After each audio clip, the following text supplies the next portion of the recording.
imaginez un roi se déplaçant par la force du vent, et non avec une caravane marchant pendant des jours ou une armée s'épuisant sur les routes.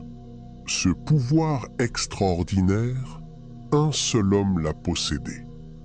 Parmi les plus grandes choses que Allah lui soumit, il y avait le vent, que personne ne peut saisir, arrêter ou commander, soufflait par son ordre, doucement, partout où il voulait le diriger.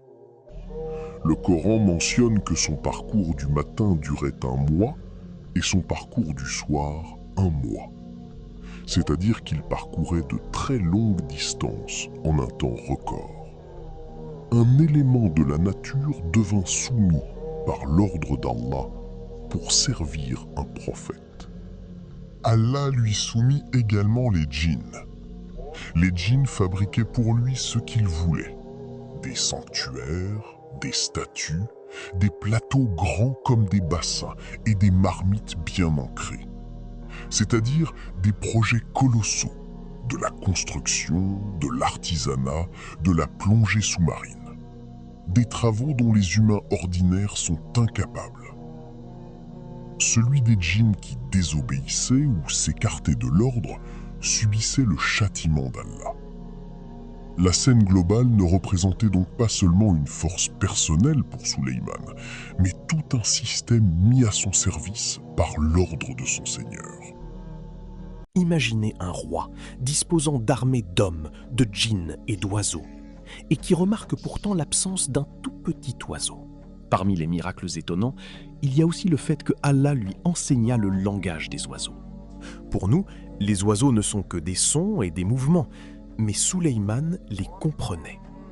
Et cette compréhension apparaît clairement dans l'histoire de la huppe.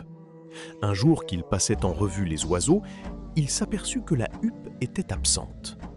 Il ne laissa pas passer la chose comme un détail insignifiant, mais dit avec étonnement, en substance, « Pourquoi ne vois-je pas la huppe? Est-elle parmi les absents ?» Cela vous donne une idée de la rigueur du système chez Sulayman et de la manière dont chaque chose chez lui était comptée et avait sa place. La huppe revint auprès de Sulayman avec une nouvelle d'importance majeure en provenance du royaume de Saba. Elle lui dit qu'elle avait trouvé un royaume gouverné par une femme, doté d'une puissance et d'une royauté immense, ainsi que d'un trône majestueux.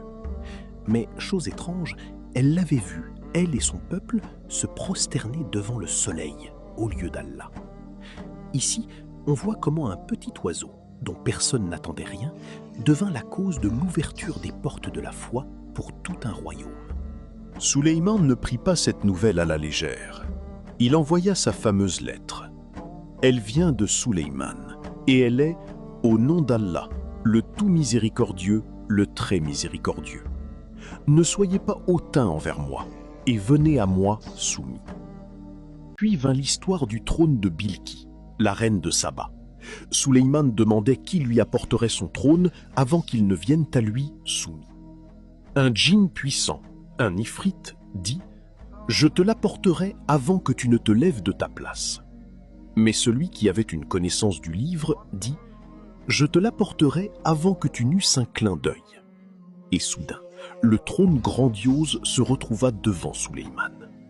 Lorsqu'il le vit installé chez lui, il ne dit pas « c'est ma force » ni « c'est mon pouvoir », mais il dit « cela provient de la grâce de mon Seigneur, pour m'éprouver si je suis reconnaissant ou si je suis ingrat. » Dans une autre scène, Sulayman marchait avec son immense armée, et ce n'était pas une armée ordinaire.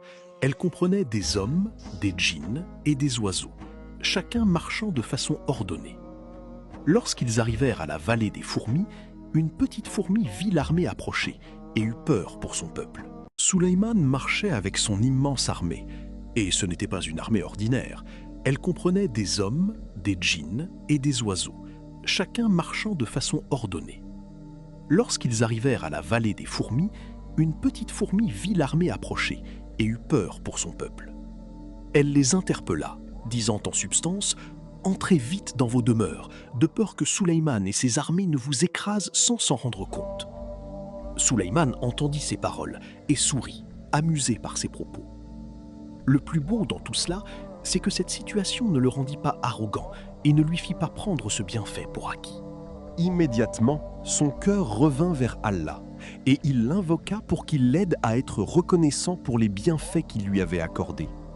C'est là que l'on comprend que le plus grand miracle de Sulayman n'était pas seulement de posséder des choses immenses, mais que malgré toute cette royauté, il continuait à en connaître la source.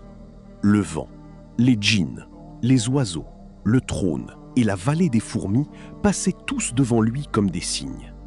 Chaque pouvoir qu'il détenait lui rappelait que cela venait de la grâce d'Allah, et non d'une raison de s'enorgueillir face aux créatures d'Allah.